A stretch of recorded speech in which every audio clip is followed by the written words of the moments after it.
Bienvenue à tous. Alors non, malheureusement, nous ne sommes pas physiquement à Alger. Et croyez-moi, le cœur un peu lourd, je vous avoue que j'aurais tant voulu y être. Mais qu'importe, car l'esprit d'Alger est bel et bien là, derrière nous, avec nous, dans chaque mot qu'on va partager aujourd'hui. Passons aux choses sérieuses. Plus tôt, je vous ai promis une émission qui mettrait carte sur table. Et je tiens parole. Préparez-vous, car ce que je vais vous révéler risque de piquer un peu. Imaginez, des milliards de dollars, oui, environ 15 pour être précis, qui vont s'envoler dans un projet d'extraction de fer, un minerai déjà bien entaché de phosphore, donc coûteux à traiter, incertain en rentabilité, et qui, cerise sur le gâteau, ne tournera à plein régime qu'en 2040. Oui, 2040. Mais ce n'est pas tout, car au lieu de nous embarquer dans ce Titanic industriel, on aurait pu faire autre chose. Mieux.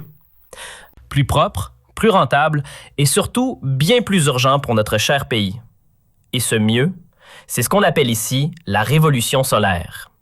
Un projet d'avenir, stratégique, vital, qui aurait pu transformer notre économie, alléger notre dépendance au gaz, diversifier nos ressources et, pourquoi pas, nous faire gagner entre 7 et 8 milliards de dollars par an, rien qu'en exportation d'énergie. Ah, mais bien sûr, dès qu'on soulève ce genre de débat, on entend les sempiternelles critiques.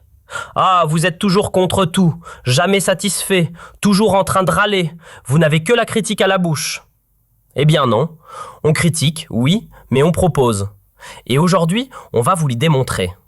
On allume la lumière solaire. Soyons clairs, quand on soulève un problème, ce n'est pas pour le plaisir de râler. C'est parce qu'on a mieux à proposer. Et si ce projet sidérurgique nous pose problème, ce n'est pas par caprice. 3 raisons majeures sautent aux yeux. D'abord, la facture est vertigineuse. Ensuite, on parle de gouffre financier sans certitude de retour sur investissement. Enfin, tout cela ressemble davantage à une vitrine politique qu'à un véritable moteur économique. Or, ce dont le pays a besoin, ce sont des initiatives qui créent de l'emploi, génèrent de la valeur et ouvrent de nouvelles rentrées d'argent. Alors, pourquoi parler d'énergie solaire et évoquer un montant de 15 milliards de dollars? Parce que, curieusement, aucun chiffre officiel précis n'est communiqué sur le coût total du fameux complexe minier. Et pour cause, le chantier avance par phases successives. 3 grandes étapes sont prévues.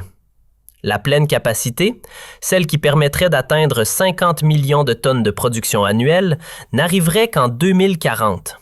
Oui, vous avez bien entendu, 2040. En attendant, la réalité est bien moins spectaculaire.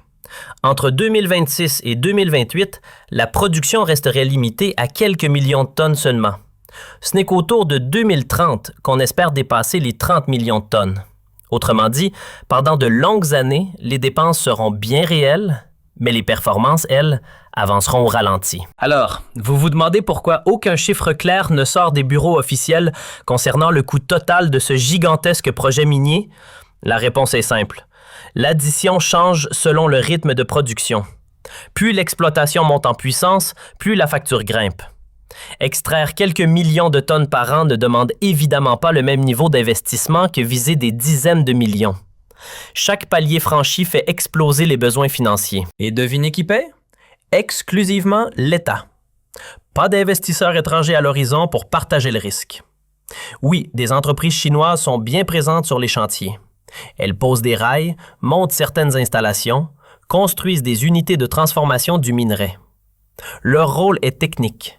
Fournir le savoir-faire, les équipements, les procédés pour traiter ce fer chargé en phosphore. Mais leur portefeuille, lui, reste bien fermé. Aucun contrat d'apport financier n'a été signé à ce jour avec ses partenaires. La gestion du site repose entièrement sur une entreprise publique nationale, directement sous tutelle du gouvernement via le ministère concerné. On a entendu de belles déclarations, des intentions affichées, des promesses d'engagement.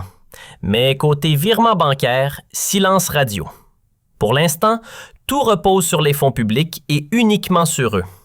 Parlons aux chiffres, parce qu'à un moment, il faut arrêter de tourner autour du pot. L'addition totale estimée pour ce projet minier flirte avec les 15 milliards de dollars. Et ce montant ne sort pas d'un chapeau. Rien que l'infrastructure ferroviaire engloutit déjà une somme colossale. Ajoutez à cela les complexes industriels destinés à transformer le minerai en acier, sans oublier les installations chargées de le débarrasser de son excès de phosphore, un vrai casse-tête technique. Et ce n'est pas tout. Ce type d'exploitation réclame aussi d'énormes volumes d'eau, une consommation énergétique massive et toute une logistique lourde pour faire fonctionner l'ensemble.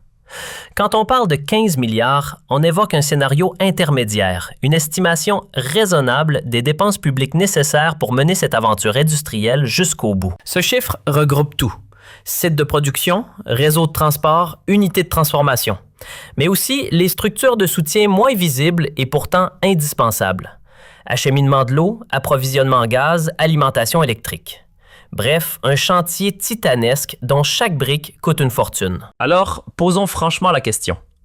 Avec une enveloppe de 15 milliards de dollars, était-on condamné à choisir ce projet-là ou pouvait-on viser plus intelligent? Certains diront « D'accord, tu critiques, mais tu proposes quoi concrètement? » Très bien, allons-y. Avec une telle somme, on pouvait lancer un vaste programme de production d'énergie solaire. Pas un petit projet symbolique, non. De véritables complexes photovoltaïques capables d'alimenter le pays en électricité. Parce qu'il faut rappeler une chose essentielle. Aujourd'hui, l'écrasante majorité de notre courant provient du gaz naturel. Presque toute notre production électrique repose dessus. Cela représente des dizaines de milliards de mètres cubes brûlés localement, alors qu'ils pourraient être vendus à l'international et rapporter des devises précieuses.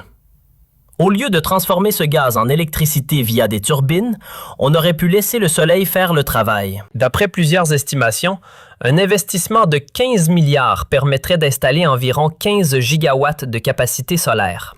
C'est énorme. Une telle puissance pourrait couvrir une part considérable de la demande nationale, surtout aujourd'hui. Et même avec une population plus nombreuse dans les années à venir, cela représenterait toujours une fraction majeure de nos besoins. Certaines études avancent même que quelques gigawatts suffiraient déjà à réduire fortement la dépendance au gaz. Plus on développe le solaire, plus on libère de gaz pour l'exportation. Et quand on sait que des régions du Sud figurent parmi les zones les plus ensoleillées de la planète, difficile de prétendre que le potentiel manque. Le Soleil, lui, ne demande qu'à travailler. Regardons la carte 2 secondes. On part d'un territoire baigné de lumière une grande partie de l'année, avec des zones désertiques parmi les plus torrides du globe. Oui, c'est bien de notre pays qu'il s'agit. Un endroit où le soleil n'est pas une rareté, c'est presque une ressource naturelle qui tombe du ciel gratuitement. Avec une enveloppe de 15 milliards de dollars, on aurait pu ériger un immense réseau de centrales photovoltaïques à grande échelle. Pas un projet symbolique, mais une véritable machine à produire de l'énergie propre. Une capacité autour de 15 gigawatts aurait été atteignable. Et une telle puissance, même sans couvrir la totalité de la demande nationale, pourrait en assurer une part majoritaire, potentiellement près des 3/4 selon certaines projections optimistes. Qu'est-ce que ça change concrètement? Cela signifie qu'une quantité énorme de gaz naturel n'aurait plus besoin d'être brûlée pour générer de l'électricité. On parle de dizaines de milliards de mètres cubes économisés. Au lieu d'alimenter les centrales thermiques locales, ce gaz pourrait prendre la route de l'exportation. Et là, l'équation devient intéressante. Selon les cours internationaux, ces volumes supplémentaires vendus à l'étranger pourraient générer entre 7 et 8 milliards de dollars de recettes par an. Même dans un scénario des prix plus bas, les revenus resteraient colossaux. Autrement dit, laisser le soleil produire l'électricité, c'est transformer une dépense intérieure en source de devises. Pas mal pour une étoile qui brille déjà au-dessus de nos têtes. Faisons le calcul tranquillement. On injecte environ 15 milliards de dollars dans un vaste programme solaire. Résultat, chaque année ensuite, des recettes supplémentaires estimées entre 7 et 8 milliards de dollars. Autrement dit, à peine les installations mises en service, ce qui peut se faire en 2 ou 3 ans, qu'on commence déjà à voir l'argent revenir. Et contrairement à certains projets interminables, celui-ci ne relève pas de la science-fiction. Les progrès technologiques dans la fabrication des panneaux ont fait chuter les coûts, accéléré les délais et rendu les centrales photovoltaïques bien plus simples à déployer qu'il y a 10 ou 15 ans. Aujourd'hui, monter des infrastructures capables de produire des dizaines de gigawatts n'est plus une aventure expérimentale, mais un chantier industriel maîtrisé. En quelques années seulement, on peut atteindre une capacité autour de 15 gigawatts. Donc, mettons le scénario bout à bout.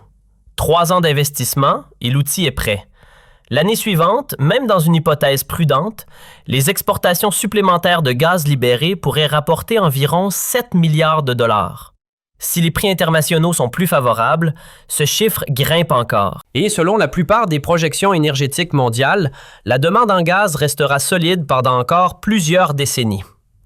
Conclusion, quelques années après le lancement, les recettes couvrent déjà une grande partie de la mise de départ. En 2 ou 3 années d'exportation accrue, la somme investie au départ peut être compensée. En clair, la période nécessaire pour construire les centrales correspond presque au temps requis pour récupérer la mise. Pas exactement le profil d'un pari risqué. Imaginez un instant le tableau. En à peine 6 ans, le pays pourrait s'imposer parmi les poids lourds mondiaux du solaire. Moins de gaz brûlé pour allumer nos ampoules, davantage de volume disponible pour l'exportation, et donc plus de devises qui entrent. Sur le plan économique, c'est un double bénéfice. Sur le plan écologique, c'est un bol d'air. Produire une électricité plus propre améliorerait directement notre cadre de vie. Et il y a un autre point qu'on évite souvent de regarder en face. Nos réserves ne sont pas infinies. Après 2030 ou 2035, continuer à alimenter à la fois le marché local et les clients étrangers pourrait devenir un casse-tête. Miser sur le solaire, c'est se libérer progressivement de cette dépendance aux hydrocarbures pour assurer un besoin vital, l'énergie du quotidien. Alors oui, on aurait pu choisir cette voie-là. Un programme solaire ambitieux aurait généré des revenus rapidement, modernisé l'économie et changé concrètement la vie des citoyens. Il aurait aussi placé le pays parmi ceux qui maîtrisent les technologies clés de demain. Car l'énergie issue du soleil, tout comme celle du vent, fait partie des réponses majeures aux bouleversements climatiques et aux transformations technologiques qui redessinent déjà l'avenir de la planète. Oui, créer de la richesse ici, c'est possible. Réussir sans trahir l'intérêt national, c'est possible aussi, à condition d'avoir une vraie boussole stratégique.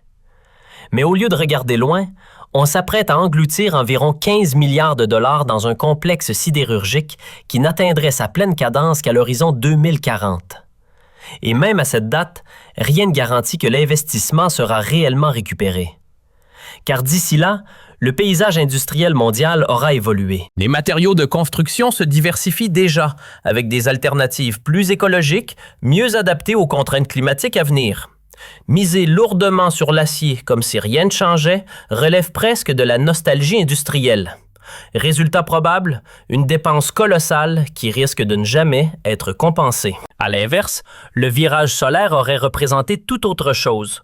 Une source durable de revenus, un pas décisif vers l'autonomie énergétique et une rupture nette avec la dépendance aux hydrocarbures. Une stratégie tournée vers l'avenir plutôt que vers le passé. On avait l'option de faire mieux. Il suffisait simplement d'oser penser différemment.